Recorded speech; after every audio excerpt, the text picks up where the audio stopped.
Hello and welcome to the online class of MPS Baru. Students इससे पहले जो हमारा क्लास था उसमें हमने deforestation during the colonial period के बारे में हमने पढ़ा था कि कॉलोनियल पीरियड के दौरान इंडिया में इतना ज़्यादा डिफॉरेस्टेशन यानी जंगल का इतने बड़े पैमाने पर कटाव क्यों हुआ था।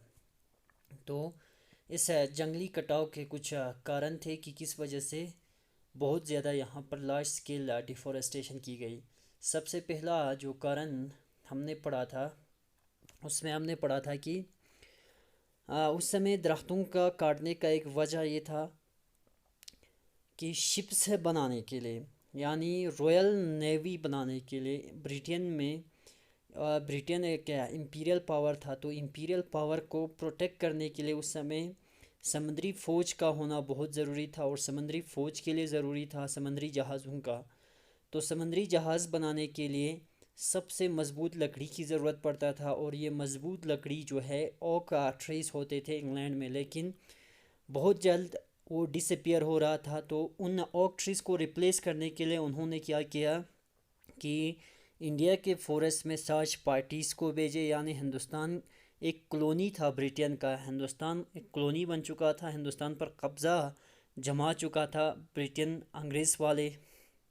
तो उन्होंने सर्च पार्टीज़ भेजकर यहाँ के जंगलों को खोजना शुरू कर दिया और उस स्ट्रॉन्ग वुड की तलाश में लग जाते हैं।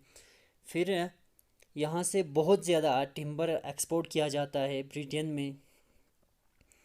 तो एक कारण था रॉयल ये शिप्स बनाने के लिए, और दूसरा जो कारण डिफॉरेस्टेशन का था वो रेलवे ट्रैक्स बिछाने के लिए बहुत ज़्यादा यहाँ पर डिफॉरेस्टेशन की गई। रेलवे ट्रैक्स यानी रेलवे लाइंस जब बिछाए गए 1850 के बाद, तो उन रेलवे ट्रैक्स को आपस में जोड़ के रखने के लिए वुडन प्लैंक्स की ज़रूरत पड़ता था, मज़बूत लकड़ी की ज़रूरत पड़ता था। तो जिन जिन जगहों से ये रेलवे लाइंस गुज़रते गए, तो आप आसपास के जितने भी फॉरेस्ट थे, जितने भी एरिया फॉरेस्ट कवर थे, वो सारा साफ़ हो जाते हैं। तो ये दो कारण थे। इसके अलावा एक और कारण जिसकी वजह से वह डिफॉरेस्टेशन हुआ है, तो वो हमें पहले के जो हमारा लेक्चर था, पहले का जो हमारा क्लास था उसमें कवर नहीं हो पाया, वो है प्लांटेशंस। एक कारण प्लांटेशंस भी बनी है डिफॉरेस्टेशन का। प्लांटेशंस का मतलब हो गया कि बागात लगाना। उस समय यूरोप में बहुत ज़्यादा टी और कॉफ़ी के डिमांड्स आ रहे थे, यूरोप से टी के और कॉफ़ी के। तो यूरोप के इस डिमांड को मीट करने के लिए, इसको पूरा करने के लिए यहाँ कॉलोनीज़ में जहाँ जहाँ ब्रिटेन ने कॉलोनी बना के रखा था, जैसे कि अफ्रीका हो गया, इंडिया हो गया या कैरिबियन आइलैंड्स हो गया, वहाँ पर चाय के और कॉफ़ी के बागात लगाए गए। तो इन चाय के और कॉफ़ी के बागों को लगाने के लिए बहुत ज़्यादा फॉरेस्ट को क्लियर किया गया है। तो उस समय क्या करता था कि कॉलोनियल गवर्नमेंट जो है वो एक तो फॉरेस्ट पे कब्ज़ा करता था और बहुत ज़्यादा इलाका जो है यूरोपियन प्लांटर्स को बड़े सस्ते दाम पे दिया जाता था। जो प्लांटर्स होते थे उनको सस्ते दाम पे दिया जाता था। एक दफ़ा उस यूरोपियन प्लांटर को जब उस बाग के मालिक को जब ये एरिया मिल जाता था, तो वो अपने एरिया को फिर इनक्लोज़ कर देता था हर साइड से, और इनक्लोज़ करने के बाद उस इनक्लोज्ड एरिया के अंदर जितना भी फॉरेस्ट आता था उसको साफ़ करके उस फॉरेस्ट की जगह पर वो प्लांटेशन करता था। तो ये तीन मेन कारण बने हैं डिफॉरेस्टेशन का कॉलोनियल पीरियड में। आज का हमारा जो टॉपिक है वो है राइज ऑफ कमर्शियल फॉरेस्ट्री। तो कमर्शियल पर्पस या कमर्शियल का मतलब होते हैं कि ट्रेड पर्पस के लिए, ख़रीद और फरोख्त या तिजारत के लिए, इसे हम क्या कहेंगे, कमर्शियल फॉरेस्ट्री। तो इसमें हमें पढ़ना है प्रीवियस सेक्शन में, इन द प्रीवियस सेक्शन, तो ब्रिटिश नीडेड फॉरेस्ट टू, तो अभी तक जो हमने दोहराया वही है कि बिल्ड शिप्स एंड रेलवेज। अंग्रेज़ों को जंगल की ज़रूरत पड़ा शिप्स बनाने के लिए और रेलवेज बनाने के लिए। तो बहुत ज़्यादा ब्रिटिश जो है वो फ़िक्रमंद हो जाते हैं यहाँ के। जब उन्होंने देखा लोकल लोग जब फॉरेस्ट को यूज़ करते देखा, तो वो काफ़ी फ़िक्रमंद हो जाते हैं, क्योंकि यहाँ बेतहाशा दरख्तों की कटाव कर रहा था, दरख्तों को काटा जा रहा था। ट्रेडर्स ने, जो लोकल लोग थे, वो इन दरख्तों को बेचकर इन दरख्तों की तिजारत किया करता था।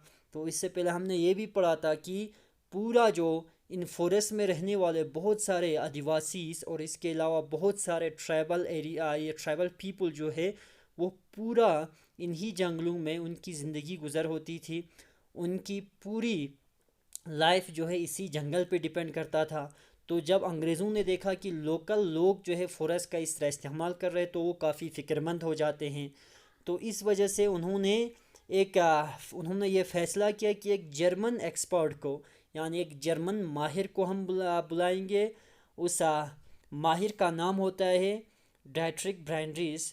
तो उसको उससे मशवरा लेने के लिए, एडवाइस लेने के लिए उसे इनवाइट किया जाता है।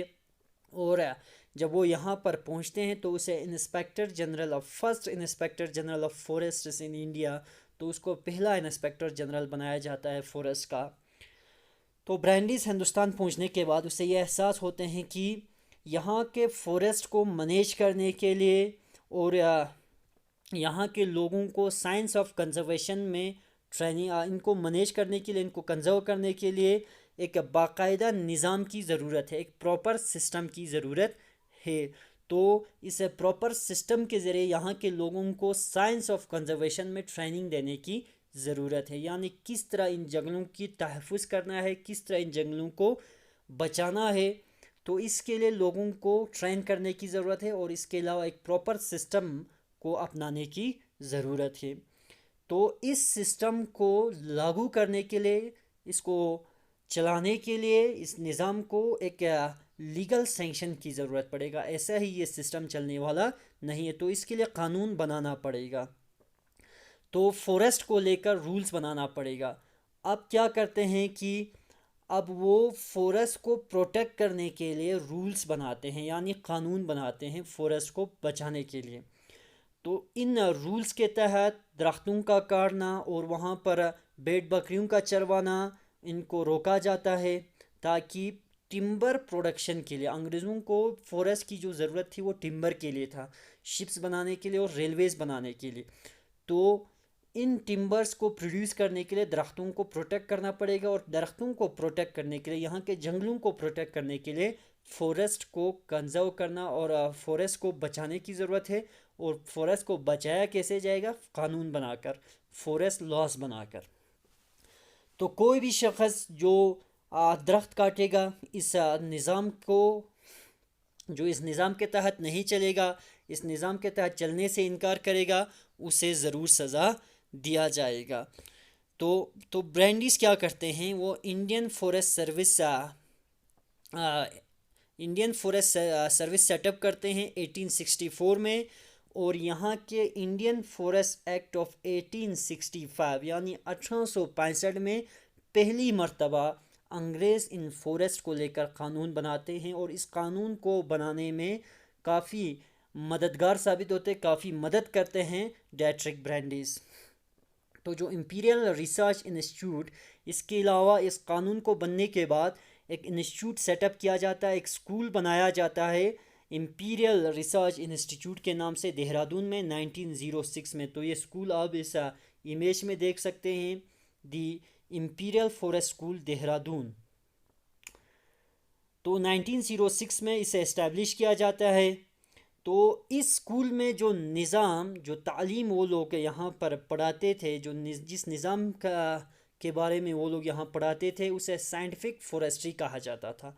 तो अब उस सिस्टम के बारे में, उस निज़ाम के बारे में, उस निज़ाम तालीम के बारे में जो उस समय उस इंस्टीट्यूट में पढ़ाया जाता था, अब जब इतने समय गुजरने के बाद जब इकोलॉजिस्ट्स और बाकी दूसरे लोग जब इस सिस्टम पे नज़र दौड़ाते हैं, तो इस सिस्टम को देखते हैं, तो उन्हें ये साइंटिफिक लगता ही नहीं है। अभी उन्हें लगता है कि ये बिल्कुल साइंटिफिक था ही नहीं। तो उसमें क्या पढ़ाया जाता था, देखो साइंटिफिक फॉरेस्ट में जो फॉरेस्ट्री होता था, उसमें नेचुरल फॉरेस्ट में, जो नेचुरल फॉरेस्ट होते, कहीं भी आप चले जाएंगे, जो कुदरती जंगल होता है, तो वहाँ पर आपको एक ही किस्म के प्लांट्स नहीं मिलते हैं, आपको एक ही किस्म के ट्रीज़ नहीं मिलते, आपको डिफरेंट स्पेशीज़ ऑफ प्लांट्स मिलते हैं, और साथ में डिफरेंट स्पेशीज़ ऑफ एनिमल्स होते हैं वहाँ।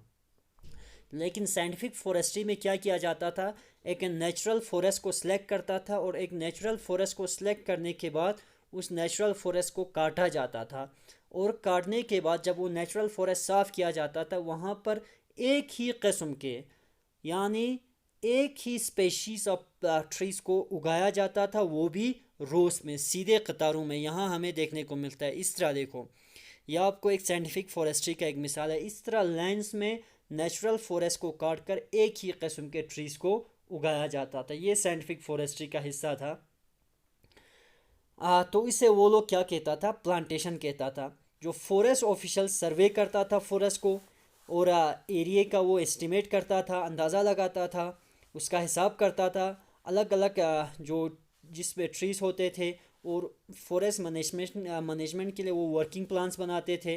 वर्किंग प्लान्स का मतलब ये होता है कि वो एस्टिमेट करता था कि इस साल के अंदर हमें कितना नेचुरल फॉरेस्ट को साफ़ करके उस पर कितना हमें इस किस्म के ट्रीज़ को उगाना है। क्योंकि अंग्रेज़ों को तो सिर्फ एक पर्टिकुलर काइंड ऑफ ट्री की ज़रूरत था, उनको वो स्ट्रॉन्ग वुड की ज़रूरत था जिससे वो शिप्स बना सके, उन्हें नेचुरल फॉरेस्ट से कोई लेना देना नहीं था। तो वो लोग नेचुरल फॉरेस्ट को सिलेक्ट करने का एक प्लान बनाता था कि साल के अंदर हमें कितना नेचुरल फॉरेस्ट को सिलेक्ट करना है, उसको काटना है और इस पर इस किस्म के दरख्तों को उगाना है, और आइंदा कितने साल में वो दरख्त फिर काटने के लिए तैयार हो जाएंगे। तो उन एरिया कट जिस एरिया को काटा जाता था उसको रीप्लांट किया जाता था, ताकि कुछ सालों के अंदर वहाँ पर ये स्ट्रॉन्ग वुड्स को वो काट सके।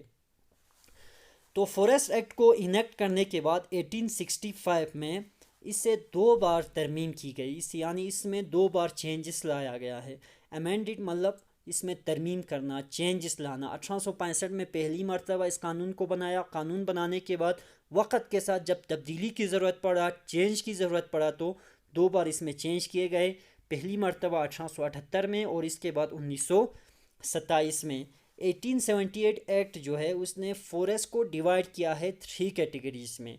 इस चीज़ को आपको याद रखना है कि 1878 का जो एक्ट था, जो अमेंडमेंट था, उसमें फॉरेस्ट को 3 कैटेगरीज में डिवाइड किया जाता है। तो पहली कैटेगरी में आते हैं रिजर्व्ड फॉरेस्ट, दूसरी कैटेगरी में आता है प्रोटेक्टेड, और तीसरी कैटेगरी में आता है विलेज फॉरेस्ट। जो सबसे बेहतरीन फॉरेस्ट था, जहाँ पर उन्हें स्ट्रॉन्ग वुड मिलता था टिम्बर सप्लाई के लिए, तो उसको उन्होंने अंग्रेज़ों ने रिजर्व्ड फॉरेस्ट में रखा गया। यानी रिजर्व्ड फॉरेस्ट में अब लोगों का आना जाना, किसी भी किस्म की एक्टिविटी लोगों की तरफ से अब नहीं होना चाहिए। उन्होंने ये साफ़ कर दिया कि रिजर्व्ड फॉरेस्ट में अब लोग जो है, वहाँ के लोकल लोग जो हैं, वो कुछ भी अब रिजर्व्ड फॉरेस्ट से नहीं ले सकते हैं। तो विलेजर्स अब वहाँ से कुछ भी नहीं ले सकता था, वो अपने इस्तेमाल के लिए ही क्यों ना हो। तो घर बनाने के लिए, ईंधन के लिए वो लोग कहाँ से लकड़ी ले सकता था, फिर प्रोटेक्टेड या विलेज फॉरेस्ट से। अब हमारा आता है एक और topic, how way the lives of people affected, कि किस तरह लोगों की ज़िंदगियों पर असर पड़ा है। तो लोगों की ज़िंदगियों पर इन फॉरेस्ट को लेकर जब कानून बनाया जाएगा, ज़ाहिर सी बात है असर तो बहुत ज़्यादा पड़ेगा, बहुत ज़्यादा मुश्किलातों का सामना करना पड़ेगा उन लोगों को जिन लोगों की पूरी ज़िंदगी ही यही जंगल थे, जो लोग फॉरेस्ट के रूट से लेकर लिव्स तक का इस्तेमाल करता था, जिनके लिए फॉरेस्ट ही घर था, जो लोग यहाँ पर हंटिंग करते थे, फिशिंग करते थे, पूरी तरह डिपेंडेंट्स थे इन्हीं फॉरेस्ट पे। तो उन पे तो बहुत ज़्यादा असर पड़ा होगा इन रूल्स का, इन कानून का जो अंग्रेज़ों ने बनाया। तो अगर आप फॉरेस्टर्स की बात करेंगे या विलेजर्स की बात करेंगे, विलेजर्स मतलब पास में, उन जंगलों के पास में जो लोग बसते थे, जो लोग बसे थे, और इसके अलावा कुछ लोग उन्हीं फॉरेस्ट में रहते थे, तो उनका आइडिया जो है बिल्कुल अलग था कि एक गुड फॉरेस्ट कैसा होना चाहिए। अंग्रेज़ों के लिए क्या था एक गुड फॉरेस्ट, यानी अंग्रेज़ों के लिए गुड फॉरेस्ट वो था जहाँ पर उन्हें मजबूत लकड़ी मिले। लेकिन उन विलेजर्स के लिए और उन फॉरेस्टर्स के लिए क्या था, वो लोग एक ऐसी जंगल चाहते थे जिसमें मिक्सचर ऑफ स्पेशीज़ हो, अलग अलग किस्म के प्लांट्स हो, क्योंकि उनके नीड्स जो है वो अलग होते थे, बहुत सारे नीड्स होते थे, उनकी ज़रूरतें बहुत सारे होते थे। जैसे कि उन्हें जंगलों की ज़रूरत पड़ता था फ्यूल के लिए, यानी ईंधन के लिए उनको जंगलों की ज़रूरत पड़ता था। फोडर के लिए यानी उनके जो माल मवेशी थे उनको चरवाने के लिए, और इसके अलावा लिविस के लिए। फॉरेस्ट डिपार्टमेंट उनको कैसे चाहिए, ट्रीज चाहिए था जो स्वेटेबल होगा, ऐसे ट्रीज जो शिप्स बनाने के लिए और रेलवेज बनाने के लिए स्वेटेबल होगा। तो उन्हें ऐसी लकड़ी चाहिए, ऐसी फॉरेस्ट चाहिए थे जहाँ पर वो हार्डवुड मिल सके, सख्त मजबूत लकड़ी मिल सके, और जो टल और स्ट्राइट हो, जो लंबे हो और सीधे हो। पर्टिकुलर स्पेशीज जैसे कि टीक हो गया, साल हो गया, उनको प्रमोट किया जाता है, उनको ज़्यादा उनको उगाया जाता है, और बाकी जो अलग अलग किस्म के जो स्पेशीज़ ऑफ ट्रीज़ होते थे उनको काटा जाता है फॉरेस्ट डिपार्टमेंट यानी सरकार की तरफ से उनको काटा जाता है। इन फॉरेस्ट एरियाज, इन फॉरेस्ट की अगर बात करेंगे तो लोग जो है फॉरेस्ट प्रोडक्ट्स का इस्तेमाल करते थे। रूट्स हो, चाहे वो लिव्स हो, फ्रूट्स हो, ट्यूबर्स हो, बहुत सारे चीज़ों के लिए वो ये सारी चीज़ें इस्तेमाल करता था, बहुत सारे पर्पस के लिए। तो वो लोग फ्रूट्स और ट्यूब्स को खाने के लिए इस्तेमाल करता था ये, क्योंकि ये काफ़ी न्यूट्रिशियस होते हैं। ख़ास तौर पर मानसून की बात हो रहा है, मानसून की बात कर रहे हैं कि मानसून में जब ये हार्वेस्ट सीज़न से पहले, और इसके अलावा जो जड़ी बूटी होते थे वहाँ पर जो हर्ब्स होते थे वो मेडिसिन के लिए इस्तेमाल करता था। और जो लकड़ी होते थे एग्रीकल्चरल इम्प्लीमेंट्स यानी खेतीबाड़ी के औजार बनाने के लिए, जैसे कि यॉक्स हो गया, प्लफ्स हो गया, बैम्बूस मेक्स एक्सीलेंट फेंसिस। और इसके अलावा अगर आप बैम्बू की बात करेंगे, बांस की बात करेंगे, फेंस के लिए इनको आपस में जोड़कर आप बेहतरीन किस्म के जंगले तैयार कर सकते हैं। तो बास्केट्स और अम्ब्रेला के लिए भी आप इनका इस्तेमाल कर सकते थे। तो अगर आप एक गॉड की बात करेंगे, ड्राई करके स्कूब आउट करके, यानी अंदर का पूरा हिस्सा उस गॉड में से अगर आप निकालेंगे, जिसे उसको किसके लिए इस्तेमाल करता था, वाटर बॉटल के तौर पर इस्तेमाल कर सकता था वो लोग। जैसे अब किस मिसाल लेंगे हम, आल का, अगर हम उसको थोड़ा सुखाएंगे और अंदर का पूरा हिस्सा निकाल लेंगे तो वो पोर्टेबल वाटर बॉटल यानी पानी ले जाने के लिए, उसमें पानी भरने के लिए उसका इस्तेमाल कर सकता था।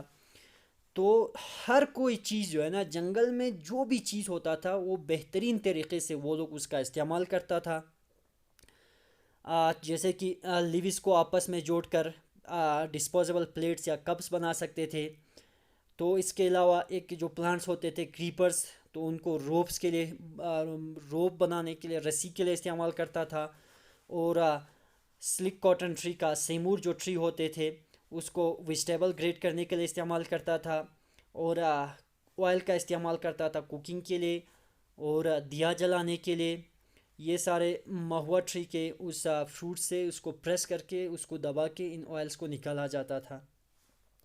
तो हमें इस पैराग्राफ में ये देखने को मिला कि फॉरेस्ट में अवेलेबल हर चीज़ का वो फॉरेस्ट में रहने वाले लोग इस्तेमाल करते थे। फॉरेस्ट एक्ट जब बनाया गया, अंग्रेज़ों ने जब इस जंगल को लेकर कानून बनाया गया, तो उन विलेजर्स के लिए पूरे मुल्क भर में जो भी गाँव वाला, जो भी फॉरेस्ट आदिवासी, उन फॉरेस्टर वहाँ रहता था, उनके लिए सख्त यानी मुश्किलात दिनों का, काफ़ी मुश्किलात सामना करना पड़ा उनको, मुश्किलात का। तो एक्ट के बाद उनके जो एवरीडे प्रैक्टिस होते थे, कटिंग वुड यानी अपने घर बनाने के लिए दरख्तों का काटना, माल मवेशी को चरवाना, फ्रूट्स कलेक्ट करना, रूट्स कलेक्ट करना, हंटिंग करना, फिशिंग करना, यानी उन जंगलों में शिकार करना, मछली पकड़ना, ये सारा क्या हो जाता है, एक दफ़ा जब इस कानून को लागू किया गया, ये सारे काम जो है इलीगल डिक्लेयर किए गए, यानी गैर कानूनी डिक्लेयर किया गया। अब लोग मजबूरन अपनी ज़रूरतों को पूरा करने के लिए उन्हें जंगलों में से अब चोरी करना पड़ता है। पहले जो काम बिल्कुल आज़ादी के साथ वो लोग करते थे, बिल्कुल आज़ाद थे जिस काम के लिए पहले वो, अब वो उन्हीं अपनी ज़रूरतों को पूरा करने के लिए अब उन्हें चोर बनना पड़ता है। अगर उन्हें चोरी करते पकड़ा जाता था, वो बस फॉरेस्ट गार्ड्स के रहम पे छोड़ दिया जाता था, जो अक्सर उनसे रिश्वत लेते थे। वो वुमेन की बात हो रहा है कि औरतें जो फ्यूल वुड कलेक्ट करता था वो बहुत ज़्यादा फ़िक्रमंद हो जाते हैं, क्योंकि जो पुलिस कांस्टेबल्स होते थे, जो वहाँ पर सुरक्षा के लिए जिन पुलिस कर्मचारियों को रखा जाता था, और फॉरेस्ट गार्ड्स होते थे, वो हमेशा परेशान करता था उन लोगों को, आ, क्योंकि उनसे फ्री फूड डिमांड करता था, उन फॉरेस्ट में रहने वाले लोगों से बिना मुआवजे के बिल्कुल फ्री फूड डिमांड करता था। तो आज के लिए यही काफ़ी है। इस इंशाल्लाह नेक्स्ट जो हमारा क्लास होगा उसमें हम आगे बढ़ेंगे।